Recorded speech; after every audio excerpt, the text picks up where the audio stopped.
एक ऐसा देश जिसे माना जाता है स्वर्ग का टुकड़ा, जहां नहीं बिकती है कोई भी नशीली चीज़। दुनिया का एकलौता ऐसा देश जिस पर कभी किसी विदेशी का आक्रमण नहीं हुआ। दोस्तों, हम बात कर रहे हैं भारत के पड़ोसी देश नेपाल की। भारत की राजधानी दिल्ली से सिर्फ 600 किलोमीटर दूर हिमालय की गोद में बसे नेपाल ने इंटरनेशनल लेवल पर एक अलग पहचान बनाई है। आइए आज आपको बताते हैं नेपाल के सुनहरे इतिहास के बारे में। नेपाल के बारे में जानने से पहले आइए जानते हैं नेपाल से जुड़े इम्पोर्टेंट फैक्ट्स के बारे में। कहने को तो नेपाल एक अलग देश है, लेकिन नेपाल की बहुत सी ऐसी चीज़ है और कुछ ऐसी बातें हैं जो आज भी भारत से जुड़ी हुई है। नेपाल में अलग अलग प्राचीन सांस्कृतिक विरासत है और आपको बता दें कि वैदिक काल के रिकॉर्ड से नेपाल शब्द को लिया गया है। साथ ही साथ बुद्ध धर्म के संस्थापक गौतम बुद्ध का जन्म भी दक्षिणी नेपाल के लुम्बिनी में हुआ था। वही फर्स्ट वर्ल्ड वार और सेकेंड वर्ल्ड वार में अपनी अलग छाप छोड़ने वाले गोरखा ने भी नेपाल के ज़मीन से ही निकले हैं और आज भी ब्रिटिश आर्मी में गोरखाओं की भर्ती की जाती है। आपको बता दें कि नेपाल दुनिया में सबसे बड़ा देश है जहां की ज़्यादातर जनसंख्या हिंदू है। इतना ही नहीं, नेपाल की 81% हिंदू धर्म को मानने वाले लोग हैं। इसीलिए नेपाल को दुनिया का सबसे बड़ा हिंदू धर्म वाला देश माना जाता है, जबकि देश के मेन मेजोरिटी में तिब्बतियन, बुद्धिस्ट, मुस्लिम और क्रिश्चियन लोग हैं। आपको बता दें कि खूबसूरती के लिए फेमस ये देश पूरी दुनिया में मशहूर है। नेपाल अपने यहाँ के पक्षियों के लिए भी फेमस है। पूरी दुनिया के पक्षियों के लगभग 8% पक्षी इस देश में हैं। जिन लोगों को बर्ड्स पसंद है वे लोग दूर दूर से इन्हें देखने आते हैं। वही अगर नेपाल की ज्योग्राफी की बात करें तो इसकी कुल लंबाई 800 किलोमीटर और चौड़ाई 200 किलोमीटर है और ये भौगोलिक रूप से यानी कि ज्योग्राफिकल रूप से 3 भागों में बंटा हुआ है, जो कि पर्वतीय क्षेत्र, शिवालिक क्षेत्र और तराइन क्षेत्र है।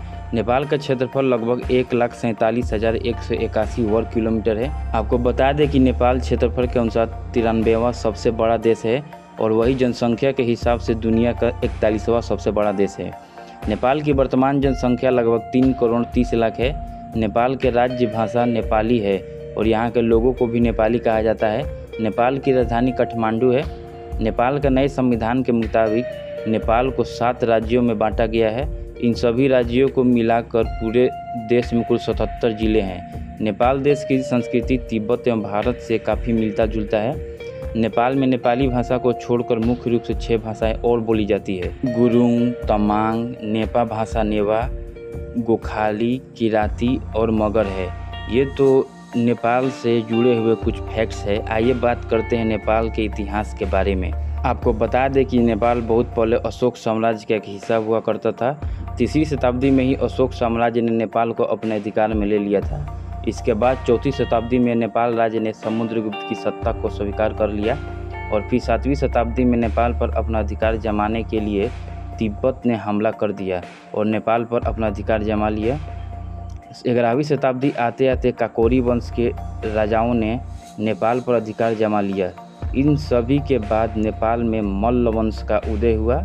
मल्ल वंश के सबसे प्रसिद्ध शासक यक्षमल्ल ने लगभग 1428 ईस्वी से लेकर 1475 ईस्वी तक राज किया। इसके बाद आपको बता दें कि प्रसिद्ध शासक यक्षमल्ल ने मरने से पहले राज्य का बंटवारा अपने बेटे और बेटियों में कर दिया था। इस बंटवारे की वजह से नेपाल काठमांडू और भात गांव 2 राइवल स्टेट में बंट गया था और आपस में ही झगड़े होने लगा। इन झगड़ों का फायदा उठाकर पश्चिमी हिमालय में बसने वाले गोरखा जाति ने 1768 ईस्वी में अब नेपाल पर अधिकार कर लिया। पश्चिमी हिमालय के गोरखाओं ने अपनी मिलिट्री पावर को डेवलप किया और नेपाल को एक पावरफुल किंगडम के रूप में बदल दिया। 19वीं शताब्दी आते आते गोरखाओं ने अपने राज्य के दक्षिणी सीमाओं को बढ़ाकर ब्रिटिश भारत की उत्तरी सीमा से मिला दिया। अपनी सीमा को बढ़ाने के कारण 1814 से 1815 ईस्वी में नेपाल और अंग्रेज़ों में युद्ध हुआ। इन गोरखा युद्ध के बाद दोनों देशों में सुगौली की संधि हुई। इसके बाद नेपाल ने अपने राज्य के कुछ भूभाग ब्रिटिश सरकार को दे दिया। इसके साथ ही नेपाल में ध्वज संधि भी हुई। इसके बाद ही नेपाल की फॉरेन पॉलिसी उस समय की भारत की ब्रिटिश सरकार के द्वारा कंट्रोल की जाती थी। 1951 से 1960 में राजा महेंद्र ने पंचायत प्रणाली को लेकर आए, तब नेपाल में बहुराष्ट्रीय लोकतंत्र को विकसित किया गया। उसके बाद 1990 में संसदीय सरकार को राजा महेंद्र के बेटे राजा वीरेंद्र ने बहाल कर दिया। नेपाल में बहुत दिन तक नॉन आर्यन लोगों का राज्य रहा। मध्य युग में राजनीतिक सत्ता मेवाड़ राजस्थान के राजवंश के हाथ में आ गई। राजपूतों की ये शाखा मेवाड़ से मुसलमानों के आक्रमण से बचाने के लिए नेपाल में आकर बस गई। इसी क्षत्रिय वंश का राज आज तक नेपाल में चलता आ रहा है। अगर आपको ये वीडियो अच्छी लगी तो वीडियो को एक लाइक और चैनल को सब्सक्राइब जरूर कर दें।